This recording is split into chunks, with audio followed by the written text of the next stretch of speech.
You're welcome back. Well, Pan-African Payment and Settlement System, PAPS, is the creation of a single window for all cross-border transactions on the continent. Currently, PAPS network of participating central banks comprises the Central Bank of Nigeria, that's of Ghana, Liberia, Guinea, Sierra Leone, the Gambia, Zimbabwe, Zambia, Djibouti. So it's supposed to work across the continent. But unfortunately, I don't know about the effectiveness of it because this morning, even if you saw the papers, you will see that Nigeria's intra-Africa trade dips. And these are some of the realities where buying things or paying for things outside the continent comes out cheaper than paying for it within the continent. But let's understand more about this with Dr. Bumi Bajamo. She's the head group corporate bank with EcoBank. She joins us virtually from Lagos here, while Mr. Mike Ogbalu, the chief executive officer of PAPS, joins us also virtually from Cairo, Egypt. Good to have you both on the program. That's Mr. Ogbalu there. Thank you so much for your time. All right, so since you were there, let's start off with you. I know that there was a test on PAPS on the continent.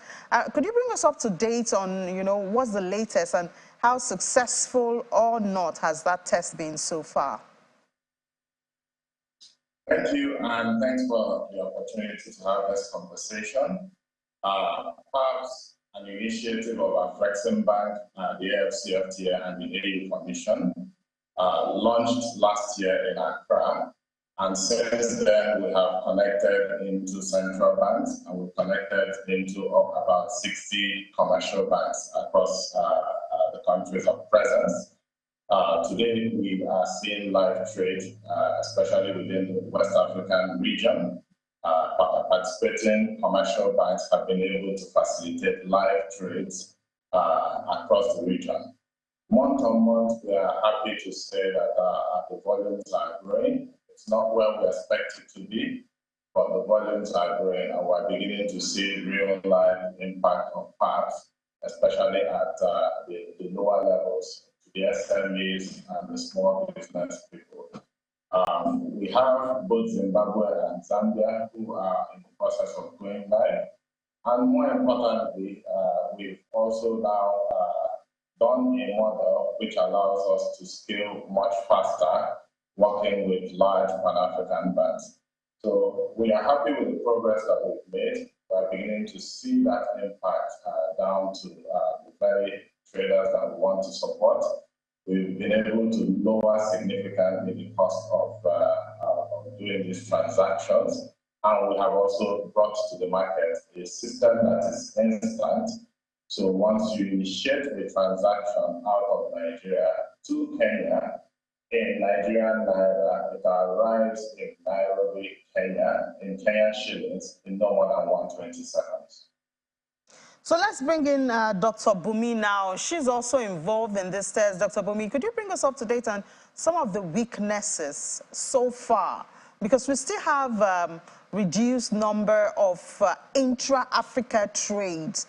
And I want to believe that one of the causes of that is the payment system. Dr. Bumi, can you hear me? Hello, yes, I can hear you. Please, can you just come again? I lost you momentarily. Okay, so I was asking some of the weaknesses you have discovered in the process of this test, the test that has been going on with PAPS. Okay, thank you very much. Actually, yes, so like Mike said, the test has happened essentially around the West Africa monetary zone, all the 6 countries in West Africa. In terms of the challenges that we've seen, is that some countries have fared better than the other. Like I work for EcoBank, the Pan-African Bank. We are present in 33 countries. So meaning that from the get-go, we're able to connect our over 39 million clients at a go onto the PAPS platform. But what you've seen is that even though we are able to connect over 39 million clients at a go, It depends on the participating country and the participating institution. So that if you originated a transaction out of Ghana and you are paying somebody in Mali, even if I am compliant on the PAPS platform, it depends on the host central bank and the host suppliers bank. If the bank is not on the platform, it means no trade can take place. So that is essential, and we've been working in conjunction with PAPS to make sure this is streamlined. So as of today, I will tell you from where we sit as a Pan-African bank, we've gone fully live out of Liberia, meaning that any client in Liberia can transact business just from the comfort of their computer, using their card or using any of the bank's payment platform. But we've gone live also in Ghana principally. By 7th of July, we will be able to transaction out of Ghana. By mid-July, Nigeria will be fully live. I know some other institutions have gone live in different countries. So what the challenges you've seen is that it depends on the drive of the financial institution. As you know, at the start of the this PAP initiative in 2022, it was supposed to be a central bank-led settlement scheme, but based on the feedback and experiences on the across countries, is now a commercial bank-led platform. So what's even though that is good because it accelerates the flow of payments across countries that are compliant, that are being onboarded across central bank, and all of the over 28 commercial banks that have now signed on to the platform. But what is important now for the PAPS network, and I'm happy my brother Mike is here, is to actually dimension how many banks can be settlement institutions. Do we want to take almost all the commercial banks that are willing to be settlement bank, or we want to go the Pan-African route such that you have a few selected Pan-African institutions? If we bring our 33 platform payment platform, which have already been deployed to over 39 million countries, you have banks like KCB in Kenya. You also have some Pan-African like bank across North Africa and all the other zones. If you bring all of them holistically at once, it means by dealing with about 6 settlement banks, you essentially cover 54 or 55 countries in Africa. But when you decide to go with all of the commercial banks, it means each one has to open nostro accounts, be the backbone for settlement, provide the foreign currency for settlement. It might create a convoluted situation. So I think that is something that the PAPS team, working in conjunction with all of the bank, EcoBank principally, because we've been with the PAP team from the get-go, and we've been in this together, because if we're able to solve this problem across Africa, if Africa can trade, if we're able to grow intra-African trade by over 81% as we have planned to do, it means that we leapfrog Africa from the dependence on third country currencies, over 42 currencies currently in Africa right now. It means we can streamline it, have a single platform, have a common trade platform for one Africa, delivering value to over 1.3 billion population, and driving the projected turnover of $3.5 trillion. All right, thank you, Dr. Bumi. Now, let me ask Mr. Ogbalu, how much of this is dependent or is hindered by infrastructural development on the continent? So, yes, thanks. When you look at trade on the continent, we have taken the view that the most critical element is dealing with the payment infrastructure. What we've also done is to say, okay, we'll partner with a number of development partners and be able to assess the infrastructure that we have in each country as it relates to payments, and be able to support those countries to be able to meet up with the minimum requirements. But today, I think when you look at trade, you're looking beyond just payments. Yes, payment is critical and it's a trigger for trade. There are other trade-enabling infrastructure that needs to be in place. And at Afrexim Bank has been intervening in many markets to be able to help them set up this trade enabling infrastructure.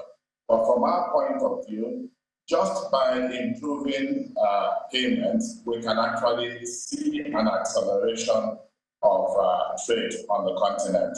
So what we are doing today is reaching out and just going back to Bumi's point, we've identified that there are some critical institutions across the continent that are critical in provision of financial services across the continent, and we decided to partner with them. However, we want to be able to say that we will partner with as many institutions as are interested in connecting into our infrastructure, but we would like these big Pan-African institutions to take the lead. And that's why in the last annual general meeting of the Afrexim Bank, we signed an MOU with EcoBank, with UBA, with Access Bank, KCB, and Standard Bank of South Africa, and it's been phenomenal working with them. We believe just by partnering together that we can expand the reach of PAPS within the next 6 months to more than 20 countries. And actually, by Q1 of 2024, we expect to be heading very close to 40 countries where PAPS will be. Now, by having this large network, we are able to take this value that we've created, because until we're able to take this value to the small shoemaker who is in Aba, who wants to sell his shoes in Kampala, Uganda, and not worry about how that transaction is settled. And because the transaction is settled very quickly, it means that he has more time to actually focus on trading his wares than confirming payments and waiting to receive his payment. So payment is a critical infrastructure for trade, but there are other infrastructure. I'm working with a number of development partners who are working with states to see how we can support them to put those infrastructure in place. Yeah, we really do hope there'll be more success and implementation, as Dr. Bumi said. By mid-July, we will see also Nigeria go live, and we look forward to all of that. I have to thank you both. The Chief Executive Officer, perhaps Mr. Mike Ogbalu, joins us from Cairo, while Dr. Bumi Bajomo, the head group corporate bank with EcoBank, joins us virtually from Lagos. Thank you so much for your time, and we do hope to get updates on this real soon. Thank you. Absolutely. Thank you.